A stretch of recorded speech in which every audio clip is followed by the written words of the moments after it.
우리 옆 사람하고 다시 한번 할렐루야 한번 인사해. 할렐루야. 인사를 자꾸 하라고 하는 이유가 있어요.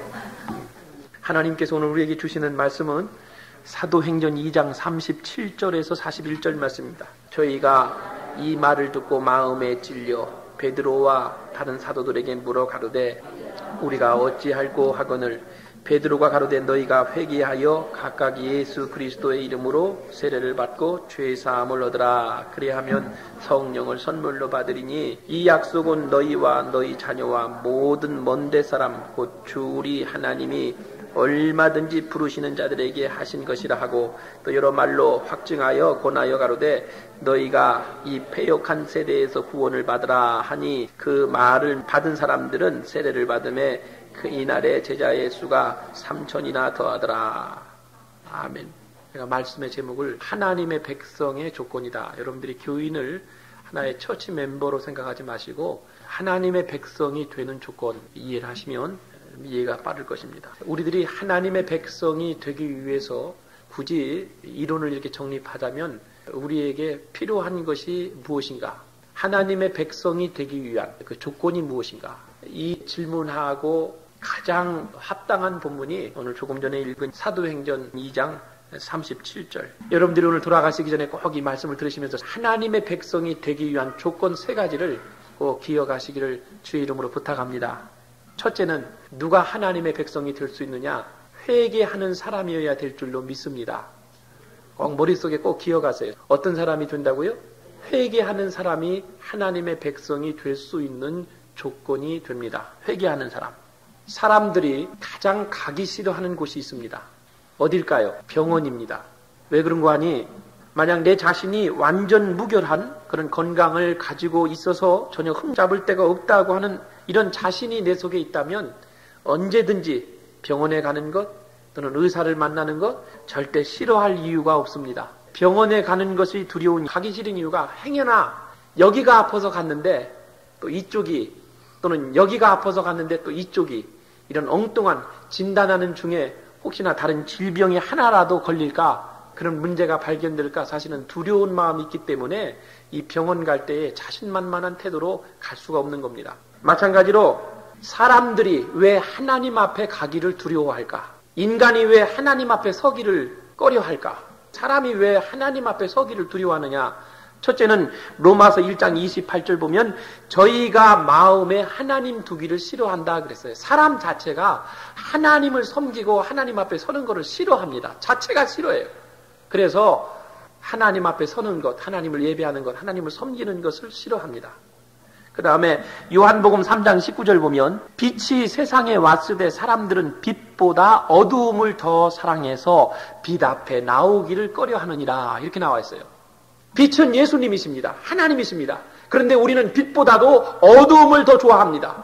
성경이 말하는 어두움은 죄와 악을 상징하는 것입니다. 그래서 인간은 좋은 일을, 착한 일을, 선한 일을 그쪽보다는 오히려 악하고 시기하고 더럽고 이런 쪽에 사실은 더 많은 관심과 시간을 보내게 됩니다.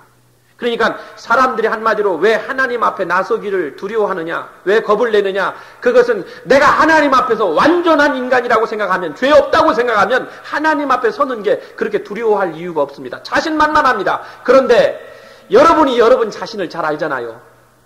여러분 자신 속에 얼마나 많은 죄가 있는지, 죄질이 얼마나 나쁜 사람인지 여러분 자신은 잘 알 거예요. 한번 이 시간 종이 하나를 나눠주고 여러분 아마 있는 죄들을 다 적으라면 한 장 가지고 부족할 거예요. 그만큼 더러운 죄질이 우리 속에 있습니다. 드러나지 않았을 뿐이지 하나님 앞에 우리는 엄청난 죄를 갖고 있어요. 이 죄가 많기 때문에 하나님 앞에 서기가 두려운 거예요. 뭐와 같으냐면 여러분 집에 다 카페트가 깔려 있잖아요. 그런데 이 날씨가 이렇게 우중충하고 햇볕이 없는 날은요 카페트가 참 좋아요. 그런데 어느 때 참 이렇게 신경이 쓰이냐면 햇빛이 쨍쨍한 날 창문을 열어놓고 여러분 한번 이 카페트 위에서 둥그러면요 그 먼지가 얼마나 많은지 몰라요. 그런 때는요, 좀 마룻바닥으로 좀, 나무로 좀 바꿨으면 좋겠다. 장판으로 이렇게 좀 깔았으면, 그때는 그 마음이 간절합니다. 햇볕이 있을 때에 온갖 더러운 먼지들이 다 들춰나는 거예요. 그럼에도 불구하고, 저와 여러분이 살기 위해서는 하나님을 찾아야 될 줄로 믿습니다. 더 이상 타협할 수가 없는 거예요. 살려면 하나님 찾아야 돼. 별도리 없습니다. 안 찾으면 죽습니다. 죽어요. 하나님만이 저와 여러분을 완전하게, 하나님만이 저와 여러분을 정확하게 진단해 줄 수 있는 분이신 줄로 믿습니다. 하나님만이 저와 여러분이 누구인가를, 내가 누구인가를 가장 정확하게 보실 수 있는 권위자시며 우리의 전능자가 되시는 줄로 믿습니다. 사람이 사람을 올바로 진단할 수 없습니다. 저는 여러분만큼 인생 안 살았지만은 살면 살수록 느끼는 게 역시 사람은 믿을 만한 존재가 못 된다. 사랑할 만한 존재지 믿을 만한 사람은 세상에 아무도 없다. 오늘의 친구가 내일의 적이 됩니다. 사람이 사람을 믿을 수가 없어요. 사람이 사람을 올바로 진단할 수가 없습니다. 요즘에 한국에서 유행되는 단어가 그거래요. 내 마음 나도 몰라. 내 마음 나도 몰라. 여러분이 여러분의 마음을, 저도 목회자이면서도 어떤 때 내 마음 나도 몰라요. 하물며 부부가 함께 20년, 30년을 살아도 아직도 내가 남편 마음 모르고 아직도 내가 아내의 마음을 모릅니다. 내가 30년, 40년을 살아도 아내 마음 모르고 남편 마음 모르는 걸 어떤 사람이 한자성어로 오리가 무를 물고 가고 있는 중이다. 그래서 오리무중이다. 오리무중. 살아도 사람의 마음을 모르는 거예요. 사람의 마음을 알 수가 없어요. 하나님 앞에 나아가니까 하나님이 우리를 딱 진단해 주셔요. 정확한 진단을 해주시는데 다윗 왕이 하나님을 만나고 하나님 앞에 섰을 때에 시편 51편 5절 말씀에 고백한 그 말이 있어요. 내가 죄악 중에 출생했다. 나의 모친이 나를 가졌을 때에 역시 내가 죄 가운데서, 죄 중에, 우리 부모가 나를 죄 중에 잉태했다고 하는 고백이 나옵니다. 왕의 입장에서 그런 고백이 나오는 거예요. 하나님 앞에 섰을 때 내가 죄악 중에 출생했다. 나의 부모가 죄 중에 나를 잉태했다. 이걸 한마디로 줄이면 내가 죄인이라는 사실입니다. 어떤 사람은 이 얘기만 하면 그냥 감정이 팍 상하고 얼굴이 시퍼래지고 되게 기분 나쁘게 생각하고 되게 듣기 싫은 소리. 아니 하나님은 사랑이시다. 우리 죄를 용서하신다. 이런 얘기하면 좋아하세요. 그런데 당신 죄인입니다. 딱 하면요. 밥맛이 하나도. 여러분이 기분이 나빠도 죄인임을 인정하셔야 됩니다. 나를 죄인이라고 진단하신 분이 누굽니까? 누구의 음성이에요? 하나님. 우리의 의사이신 홈닥터이신 하나님께서 우리에게 딱 진단을 내리신 게 너는 죄인이야. 너는 죄인이야. 따라합시다. 하나님. 정말 그렇습니다. 내가 나를 봐도 죄인임이 분명합니다. 한번 이어서 해볼까요? 하나님, 정말 그렇습니다. 내가 나를 봐도 죄인임이 분명합니다. 옆에 사람 보고 당신도 죄인이군요. 죄인이기 때문에 회개해야 됩니다. 회개해야 삽니다. 왜냐하면 성경이 죄의 삭슨, 사망, 죽음이라고 말했기 때문이에요. 죄의 결과는 결국은 꼬림점은 죽음입니다. 의사가 어떤 처방을 내려주면 살기 위해서 무턴애를 쓰시죠. 정확한 시간에 약을 먹고 정확한 시간에 여러분 체크하죠. 살려면은요, 주님이 우리를 죄인이라고 말했기 때문에 회개하지 않으면 여러분 살 수가 없어요. 그러니까 살려면 회개하시기 바랍니다. 하나님의 백성이 되기 위한 첫 번째 통과해야 될 관문은 회개하는 심령이 돼야 천국 백성이 될 수 있는 거예요. 죄인이기 때문에 그래요. 죄인이기 때문에. 죄가 없으면 회개할 이유도 없죠. 그렇잖아요. 죄인이기 때문에 회개해야 돼요. 두 번째 꼭 필요한 게 있는데 믿음입니다. 믿음. 믿음이 있어야 하나님 나라의 백성이 될 수 있는 조건이 주어지는 줄로 믿습니다. 예수님께서 십자가에 달려 죽으셨다가 다시 살아나셔서 오늘도 이 자리에 살아계시고 우리의 구원자가 되신다는 것을 믿는 이 신앙 고백이 바로 믿음입니다. 여러분이 조금 전에 읽은 이 사도행전 2장 말씀에서 베드로 사도가 했던 이 설교는 사람들에게 이 같은 믿음을 더 강하게 심어주고 싶어서 열정적인 설교를 하고 있는 거예요. 믿음이 있어야 하나님 나라의 백성이 될 수 있다는 겁니다. 그렇다면 여러분 어떻게 해야 우리 속에 믿음이 생겨납니까?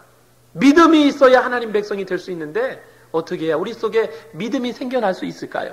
어떤 사람은 조용한 데 가서 숲속에 가서 가만히 명상하고 생각했더니 어떤 수염이 허연 할아버지가 나타나셔가지고 야 내가 예수다 나를 믿어라. 그래서 자기가 믿음을 갖기 시작했대요. 여러분 믿음이라는 게 그렇게 해서 생기는 게 아니에요. 믿음은 어떻게 해야 생기느냐 그 명확한 해답을 주는 본문이 로마서 10장 17절 말씀이에요. 그러므로 믿음은 들음에서 나며 들음은 그리스도의 말씀으로 말미암느니라. 암송해야 돼요. 로마서 10장 17절 말씀 다시 한번 시작. 믿음은 들음에서 나며 들음은 그리스도의 말씀으로 말미암느니라. 문법 중에 도치법이라는 게 있어요. 도치법. 이 도치법이라는 걸 국어사전에서 보면 그 주어진 내용을 문장의 순서를 완전히 뒤바뀌어가지고 더 힘있게 강조하기 위해서 사용하는 그 문법이 바로 도치법입니다. 여러분 들어보셨나 모르겠어요. 그래서 이 로마서 10장 17절 말씀은 이 도치법에 의해서 사용됩니다. 14절 볼까요? 그런즉 너희가 믿지 아니하는 일을 어찌 믿으리요? 듣지도 못한 일을 어찌 믿으리요? 전파하는 자가 없이 어찌 들으리요? 이게 도치법을 사용한 본문인데 강조하기 위해서 도치법을 사용한 건데 여러분들이 한번 저 뒤에서부터 다시 한번 이 로마서 10장 14절 말씀을 가만히 묵상해 보면 어떤 결과가 나오냐면 전파하는 자가 있을 때에 어떤 변화, 어떤 효과가 일어나냐면 전파하는 자가 있을 때에 어떻게 돼요? 들을 수가 있다 그 얘기죠. 듣지도 못한 일을 어찌 믿으리요? 전파하는 자가 없이 어찌 들으리요? 그러니까 전파하는 자가 있을 때 어떤 일이 일어나냐면 들을 수 있습니다. 또 거슬러 올라가면 우리가 말씀을 들을 때에 어떤 일이 벌어지냐면 믿을 수 있는 겁니다. 그러한 이론이 나오는 거예요. 그래서 이 로마서 10장의 14절의 말씀을 이 자연스럽게 그 결론을 내리자면 이런 결론이 나오는데 우리가 날마다 이 하나님의 말씀을 전파하지 않으면 결국은 믿는 자들이 생기지 않을 것이라고 하는 내용이에요. 전하지 않으면 믿는 자들이 생길 수가 없는 겁니다. 성경은 하나님의 말씀을 듣는 것 외에 우리의 믿음이 생길 수 있는 다른 방법이 있다고 말하고 있지 않습니다. 그래서 오늘 성경에 믿음은 오로지 무엇을 통해서 생긴다고요? 듣는 것을 통해서 믿음이 생기는 줄로 믿습니다. 마귀가 이 사실을 알까요? 모를까요? 여러분보다 더 정확히 알아요. 믿음은 들음에서 생긴다. 마귀가 안단 말이에요. 우리를 유혹합니다. 하나님의 말씀이 들려오지 못하도록 그렇게 우리를 자꾸 유혹해요. 말씀 들으면 큰일 나거든요. 하나님 백성 되거든요. 그러니까 마귀의 본업이 뭐냐면 우리와 하나님 사이를 가까워지지 않도록 자꾸 거리를 멀찍하게 두는 이 작업이 마귀의 본업입니다. 말씀이 첫째는 안 들리게 하는 거예요. 그래서 유혹하는 방법이 첫째는 설교를 하는 목사를 유혹합니다. 똑같은 설교를 해도 설교에는 들리는 설교가 있고 들리지 않는 설교가 있는데 성도들이 설교를 듣지 못하게끔 들리지 않는 설교를 하게끔 만들어요. 복음은 단순한 건데 자꾸 뭐 이상한 말을 해가지고 성도들이 설교를 듣지 못하도록 먼저 말씀을 전하는 목사를 유혹합니다. 두 번째, 성도들을 유혹하는데 예배 시간에 꼬박꼬박 닭병이 걸리게 만들어가지고 졸리게 만드는 거예요. 유혹받지 마세요. 사실은 여러분들을 위로하기 위해서 예배 시간에 조는 사람이 있으면 얼마나 피곤하면 저럴까, 얼마나 힘들으면 저렇게 할까, 월요일부터 토요일까지 얼마나 세상살이에 지쳤을까. 그래서 물론 강단에서 마음으로는 아이고 얼마나 예수님의 품이 편하면 저렇게 잠이 오겠어요. 그러니까 그렇게 여러분 칭찬해주고 조르십시오. 조라도 교회 오십시오. 여러분 성도들이 조는 거는요, 이거는 사실은 육신이 피곤해서 조는 게 아니에요. 가만히 보면 육신이 피곤해서 조는 게 아니라 이 성도가 존다고 하는 것은 영적인 문제일 가능성이 큽니다. 영적으로 졸음마귀가 와가지고 졸게 만드는 거예요. 아무리 피곤해도요, 여러분들이 영이 살아있으면요, 졸질 않습니다. 마귀가 그렇게 하는 거예요. 자꾸 졸게끔. 따라합시다. 졸음마귀야, 떠나갈지어다. 피곤해서 조는 게 아니에요. 그 마귀가 세게 붙잡는 사람이 조는 거예요. 옆 사람 한번 보세요. 이 졸린 눈인가 아닌가. 첫째는 믿음은 들음에서 난다. 두 번째 이치, 믿음은 하나님이 주시는 것이다. 하나님이 주셔야만 믿음을 가질 수 있는 겁니다. 여러분이 스스로 터득해서 되는 게 아니에요. 그 대표적인 말씀이 에베소서 2장 8절 말씀인데 여러분 들으세요. 여기 뭐라고 되어 있냐면 너희가 그 은혜를 인하여 믿음으로 말미암아 구원을 얻었나니 이것이 너희에게서 난 것이 아니요 하나님의 선물이라 그랬어요. 내가 믿고 싶어서 믿은 게 아니에요. 오늘 내가 이 자리에 하나님 앞에 나와서 예배드려서 이렇게 찬송 부르고 예배할 수 있는 것은 여러분들이 결심을 잘해서 그렇게 믿음이 좋아서 나온 게 아니라 누군가가 나를 밀어줘가지고 누가 나를 도와가지고 누구의 도움으로 오늘 우리가 믿음을 갖게 됐고 그리고 하나님의 백성이 된 줄로 믿습니다. 하나님께서 저와 여러분의 마음을 조금씩 이렇게 열어주셔서 믿도록 만들어 주신 거예요. 할렐루야. 우리를 도우시는 그분이 바로 성령 하나님이십니다. 그래서 사람들의 간증을 종종 듣다 보면은 그런 얘기가 나와요. 아유 목사님, 옛날에는 나는 안 그랬는데 왜 어쩌다가 내가 이렇게 예수 잘 믿게 됐는지 모르겠어요. 나도 모르겠어요. 내가 어쩌다가 이렇게 집사가 됐고 어쩌다가 내가 이렇게 됐는지 나 자신도 모르겠어요. 어쩌다 보니까 이렇게 됐어요. 그거는 어쩌다가 된 게 아니라 성령님께서, 성령 하나님이 그동안 그렇게 도와주신 거예요. 누군가가 나를 도와줬기 때문에 내가 이 자리까지 온 거예요. 할렐루야. 성령 하나님이 도우신 거예요. 그래서 내가 믿어야 되겠다 내 결심 가지고 된 게 아니라 구원은, 믿음은 하나님의 선물이다. 하나님께서 나를 이렇게 믿도록 해주신 거예요. 할렐루야. 감사하잖아요. 어떤 분이 불행인지 행운인지는 모르겠는데 집안 형제, 딸 자식들까지도 5대양 6대주에 다 나가 산다는 거예요. 다 뿔뿔이 결혼해가지고. 가족들도 친척들로 나가서. 그래서 그분이 그런 삶을 살다가 몇 년 전에 정년퇴직을 하시고 이제 큰 마음을 먹고 여행 경비를 모아가지고 그리고 쭉 이렇게 돌아다니고 있는 중이시래요. 좀 편히 쉬고 싶어서 친척 집하고 형제들 집하고 자식들 집을 돌아다니는데 가는 데마다 교회 나가십시오. 예수 믿으십시오. 여기까지 왔는데도 여기서도 그냥 교회 나가십시오. 예수 믿으십시오. 그래서 너무 이 소리가 좀 싫어왔는데 너무 듣기 싫어가지고 한국 가려고 한국에 비행기표를 예약해놓고 한국에 있는 딸한테 다음 달에 간다더니 그 딸이 하는 말이 아버지 오시는 건 좋은데 여기 와서 예수 안 믿으려면 오지 마십시오. 그런데 엊그제 밤에 피곤해서 잠을 자려고 누웠는데 낮에 목사님이 신방 와가지고 교회 나오십시오 이 말이 환상해 보여가지고 잠 한숨 못 잤다고. 이거 골치가 아파 죽겠다고, 머리 아파 죽겠다는 거. 목사님 어떻게 해야 내가 이 교회 다니라는 소리에서 벗어날 수가 있습니까? 내가 언제까지 이 소리 들어야 됩니까? 신세 타령하고 계세요. 언제까지 이 소리 들어야 되느냐? 어디 가야 이 소리를 좀 안 들을 수 있느냐? 조금만 있으면 영원히 그 소리 이제 듣고 싶어도 듣지 못할 때가 옵니다. 조금 있으면 잠시 후면 그런 날이 와요. 이제는 영원히 그 소리, 예수 믿으라는 소리 들을 수 없는 날이 옵니다. 그건 왜 그런 거예요? 하나님이 그 영혼을 사랑하시기 때문에 그래요. 이 두드리는 거예요. 사랑하시기 때문에 지옥 가는 것을 원치 않으셔서 가만히 바라만 보고 계실 수가 없어서 자꾸 사람을 붙여주시고 가족들을 통해서 자꾸 교회에 나오십시오, 예수 믿으십시오 그러시는 거예요. 지옥 가는 꼴을 못 보겠으니까. 얼마나 사랑하시는 거예요 하나님께서. 지금 목회자로서 마음에 늘 걸리는 것 중에 하나가 집사님과 아버님 병원에 자주 찾아뵙지 못하는 것이 늘 마음에 걸려요. 일주일에 2-3번씩 그 아버님 말씀 들으니까 건강했던 분인데 다른 거는 괜찮아요. 뭐 여기 이렇게 해서 뭐 꼬매고 하는 거 이런 거는 괜찮은데 그분이 가장 고통스러워 하시는 게 뭐냐면 피를 걸르는 작업이 굉장히 힘들대요. 일주일에 보통 2-3번 그렇게 하는데 이틀마다 한 번씩 하시는데 그 피를 걸르는 시간이 보통 4시간 내에서 5시간 걸린답니다.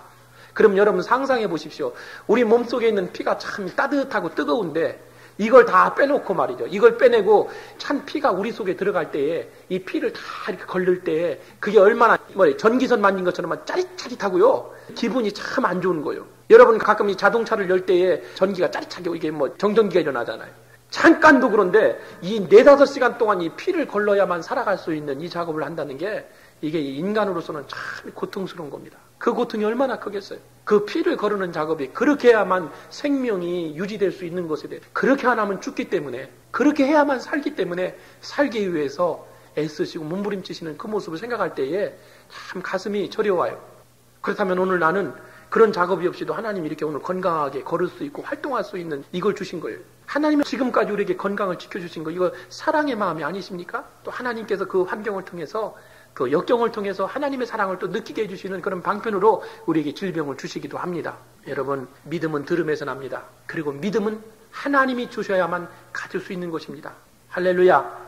마지막으로 믿는다고 하는 것은 단순히 여러분들이 지적인 동의라든지 또는 마음으로 같이 이렇게 긍정하는 정도에서 끝나는 게 믿음이 아닙니다. 흔히들 사람들이 믿음을 얘기할 때 사랑이란 단어와 가장 많이 비교합니다. 사랑. 왜 사랑과 믿음이 같은 의미를 가지고 있냐면 사랑이 진짜 사랑이 되려면 거기에 그 속에 담겨져야 하는 것이 있습니다. 그 사랑이 진실된 사랑이 되려면 그 사랑에 마음이 담겨야 됩니다. 그렇잖아요. 마음이 있어야 그것이 진정한 사랑이 될 수 있는 거예요. 마찬가지로 오늘 여러분들이 하나님 앞에서 이러한 믿음이 진정한 믿음이 되기 원하신다면 성경에서 말하는 진정한 믿음은 여러분들이 자신까지도 여러분 자신을 온전히 하나님께 드리는 것, 위탁하는 그 행위가 있을 때에 이 사랑이, 이 믿음이 진정한 믿음이요 진정한 사랑이 될 수 있는 줄로 믿습니다. 뭐가 따라가야 된다고요?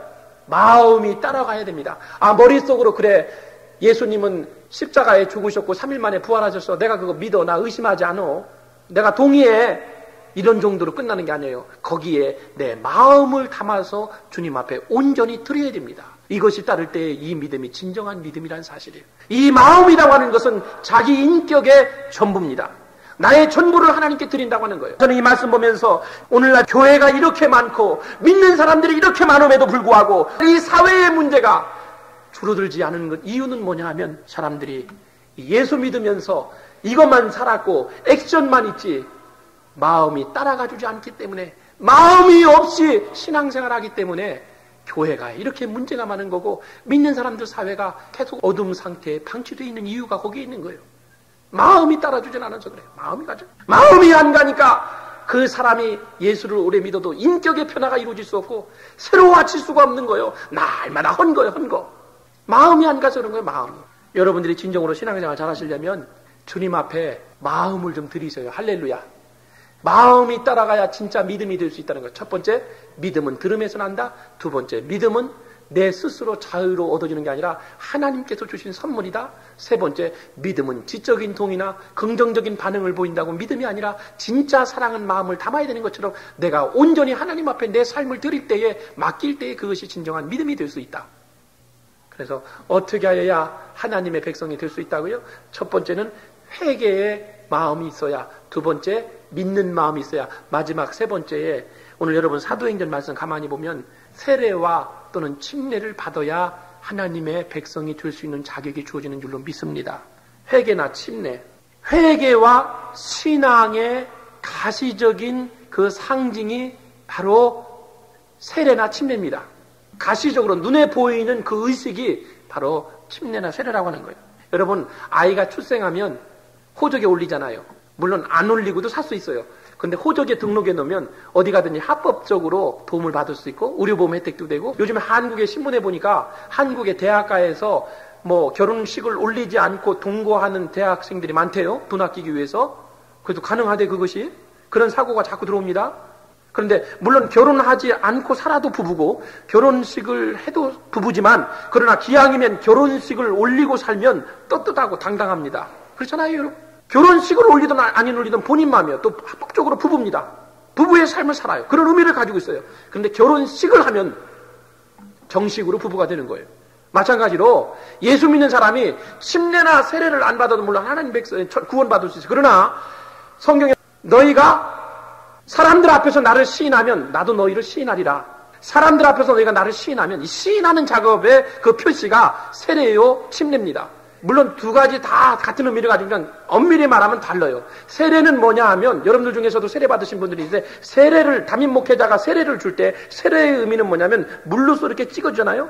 물은 뭐냐면 죄의 씻음을 상징합니다. 이 성경에서 물이라고 하는 것은요, 이게 사람의 더러운 것을 씻어내는 것을 상징합니다.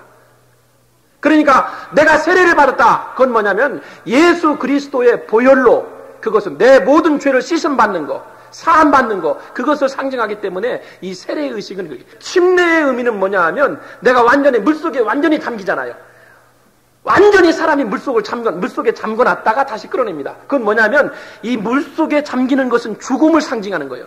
죽는 거예요. 예수 그리스도와 함께 내가 십자가에 장사되는 거예요. 장사됨을 의미합니다. 그리고 다시 꺼냄을 받는 거, 물속에서 다시 건짐을 받는 거는 내가 다시 그리스도와 함께 3일 만에 부활하는 거, 다시 살아나는 거. 그리스도와 함께 죽었다가 장사되었다가 그리스도와 함께 다시 살아나는 개념이 침례라는 개념에 있는 겁니다. 그러니까 죄 씻음을 받는다, 또 내가 그리스도와 함께 부활한다, 이것도 같은 내용이에요. 물론 방법은 다르지만 영적으로 같은 의미를 가지고 있습니다. 하나님의 백성으로 다시 태어나는 것을 의미하는 거예요.